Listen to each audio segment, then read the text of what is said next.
Copying and forwarding is not allowed in this channel.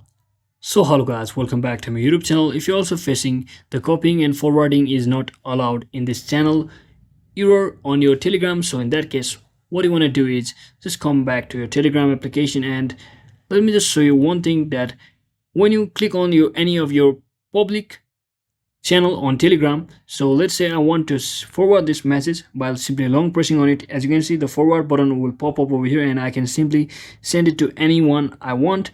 So it's because the channel is set to public over here.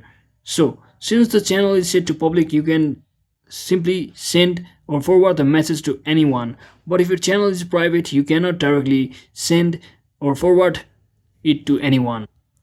So since there is no any option such as forward on your private channel, so in that case you must follow the privacy policy of Telegram and simply forward the message only from your public channels. So that is it for today guys. I hope this video was informational. If it was, don't forget to like and subscribe to the channel. See you on the next one.